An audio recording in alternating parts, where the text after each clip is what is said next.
Hi, it's Lynn Shuck with Healing and Balance. We're going to look at two different very simple balance poses. As we all know, simple isn't easy, and for a lot of people, balancing isn't something they do every day, so just working on balancing on one leg is already challenging. So here's two simple positions that I do teach in my yoga classes. One looks like you're going to put your foot on a step. That step could be sort of low, could be pretty high. I don't really care where, but I do have a flexed foot and my knee is just right in front of me.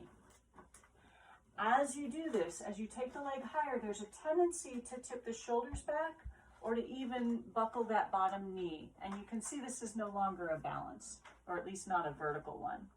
So watch as you pick this leg up. You almost want to think of your sternum reaching forward and up, as opposed to up to the ceiling, tipping you backwards. And then the other thing is to shift a little tiny bit more weight into your heel. Press down through your heel and up through your head. I can't talk and balance at the same time, so we'll try that one more time. I'll do the other leg. You're going to pick your foot up in front of you. Foot is on an imaginary step. Sternum is reaching forward and up. Shifting a little bit more weight into the heel, and then imagining going down through the heel and up through the crown of the head. That's it. That's that balance. If that is challenging for you, start with your hand on something, but then gradually try taking the hand off. If you lift your hand up and you fall towards what you're leaning on, you need to get more weight away from what you're holding on to. Similarly, if you let go and you're falling the other way, you need to get more weight towards the hand. So what happens when you let go can give you a good idea of where your balance is off. The second one is a similar shape in that you're going to bend your knee, but you're going to bend your knee and pick your foot up behind you. Again, my foot is flexed and I want my thighs to stay next to each other. There's a tendency to bring the knee forward or to try and take it back into something else. This is just a simple balance.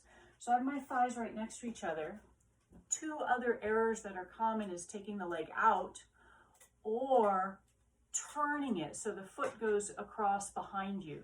Neither of which do we want. So we want parallel thighs, leg bent behind you. Once you have that set up, then the added thoughts here are pushing down through that knee. As I push that knee toward the floor, I also want to think of lifting up through the front of the torso and up through my head. So you're going to feel your hamstrings engage more, and you're also trying to lengthen this little bit of space at the front of the hip and thigh. Again, without taking the knee back or forward. One more time, you're picking your foot up behind you. Thighs are parallel to each other. You're going to push your knee straight down toward the floor and lift up through the front of the torso. And come down. With that second one, sometimes if people really try for a big deep bend, pulling their heel close, you might feel that contraction in your hamstrings pretty intensely.